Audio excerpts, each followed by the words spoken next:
Is Dishonored still worth getting and playing in 2020?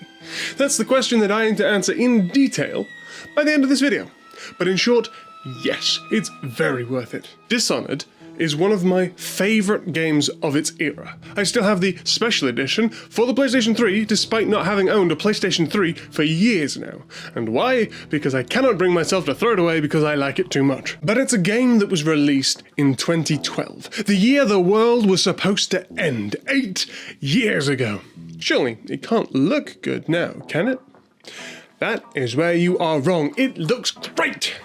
It has a very stylized art style to it, and as a result, it ages much slower than something that tries to be really realistic. This game looks so goddamn good! Every texture looks like a painting. You can pick out the individual brushstrokes, which is great for scenery. It leads to every frame looking like a painting. And if you were to take a screenshot and use it as your wallpaper, I don't think it would look out of place. And this game is 8 years old. Like look at this. And look at this. These are wallpapers taken directly from inside the game. However, it doesn't work as well for the people. There are times when it's okay, it looks fine. But some characters, like poor Sokolov and Granny Rags, I mean, just look at them. They're not great. And it gets worse when the characters are just throwaway enemies.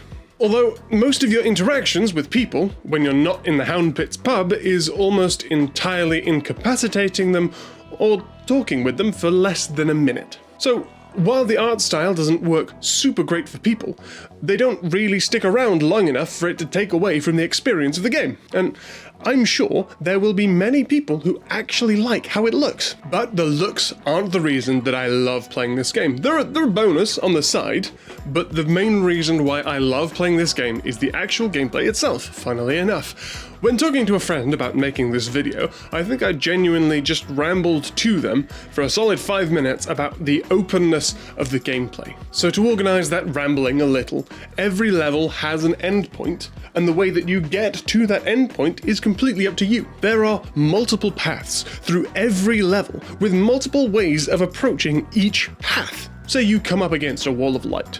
You want to try go around it? Sure, that's one option. You want to disable it by taking out the whale oil tank that fuels it. That's fine. You want to rewire it so that you can walk right on through, but enemies now get zapped to death. Yes, go for it.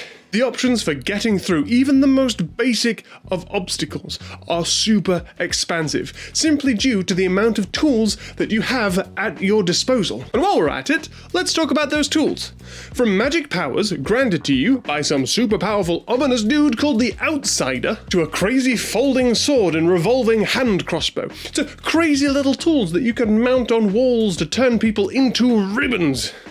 Or just like a grenade, just straight up a grenade. While the powers that you start off with are kind of limited, you only have one of the 6 powers and none of the physical upgrades.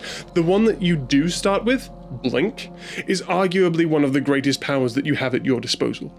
Being able to teleport from one spot to another opens up a massive amount of routes, and upgrading it so that it has even more range makes the gameplay just feel so smooth. But how do you go about getting more of these powers and upgrading the ones that you do have?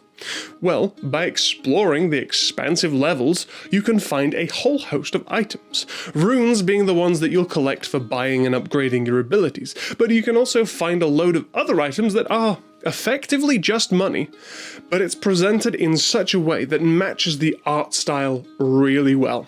Bottles of whale oil, medals, medicinal herbs, even paintings. It all matches the world building perfectly. And with each item bringing in a different amount of currency, you'll see a bottle of whale oil just sitting over there and find yourself trying to make your way over to it, even though it's not where you're supposed to be going. That's simply because it feels so good to just gather up and collect these items. They're collected and then used for currency for upgrading your equipment and buying more of those useful little trinket item things. You can also buy potions from Piero, the guy who makes and upgrades all of your gear. I didn't find myself buying many of them because they can just be found while you're out on these missions, and your mana, this little blue bar, quickly regenerates to a point after a second or two. So if I wanted to be really conservative of my mana, I would just blink, wait for it to recharge, and then blink again. There's no detriment to doing that. However, the bigger spells require more mana, and it doesn't regenerate all the way. I never really found that to be too much of an issue, and I never really ran out of the potions, which is a good thing. It opens up the gameplay massively. But while you're out hunting for these potions, runes, and coins, you may find yourself stumbling across these weird bone-looking things. These bone charms give you another way for you to change up your gameplay. From something small like white rats see you as friendly, to something relatively cool like faster movement while crouched, or your powers being slightly improved.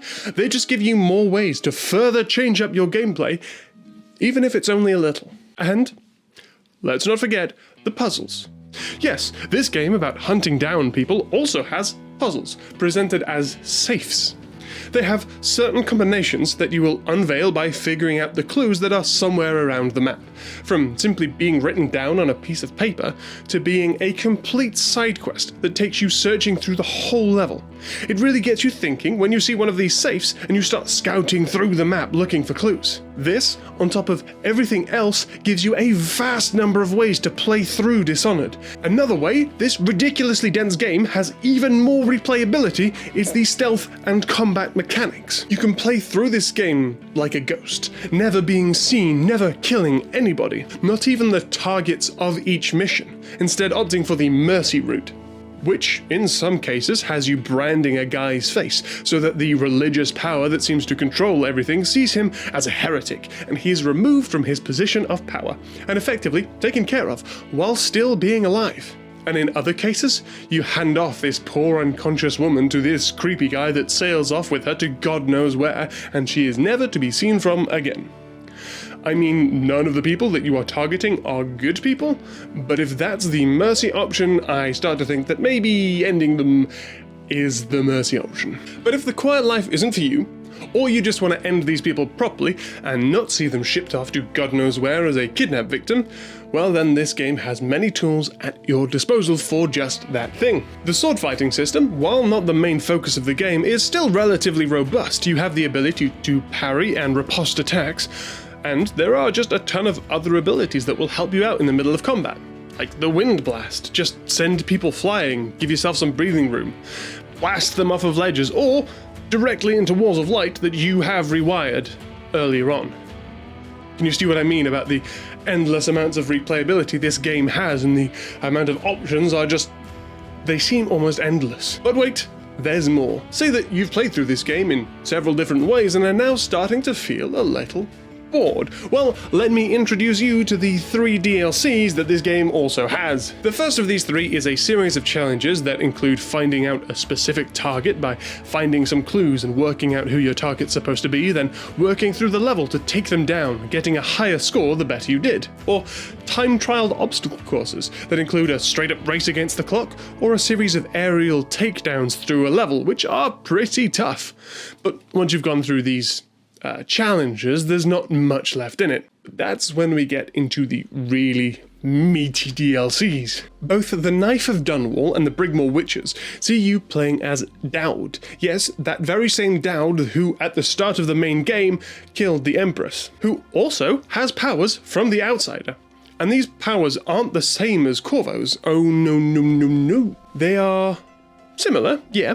Void Gaze and Bend Time are similar to the main game, but the other two are pretty significantly different. Take Blink, take Time Stop, mix them together and you get Dowd's unique way of moving around the map.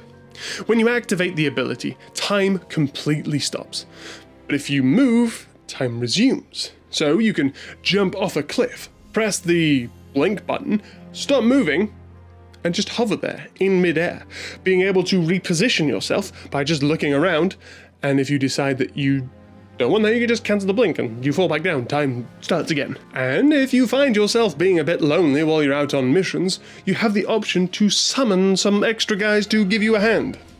They'll fight alongside you or do little assassinations, if you tell them to. While the Knife of Dunwall sees Dowd seeking redemption for his actions in the main game, the Brigmore Witches sees Dowd taking on a coven of witches. The main witch of this coven is Delilah. Does that name sound familiar? Well, I mean, it might do if you've heard anything about Dishonored 2. It turns out that the last 2 DLCs, where you are playing as Dowd, is a great context for the second game in the series.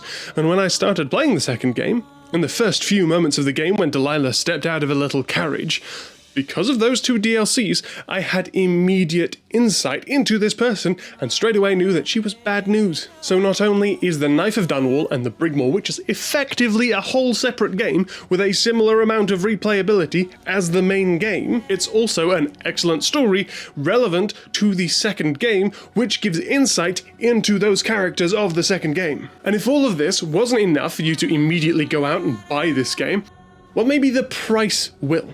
If you want the main game and all of the DLCs, that's £15, or whatever it is in your local equivalent. Easily over 50 hours of content if you play through it in multiple different ways, and if you just want the base game, £8, or local equivalent. That's not the sale price, that's just its price on Steam. So, is Dishonored still worth getting and playing in 2020? Yeah, of course it is. But if you disagree, let me know in the comments below. This is my first foray into review type videos. If you want to see more of this type of content, don't forget to leave a like and maybe consider subscribing so that you can be notified when I upload a video. But until next time, did you know I'm English?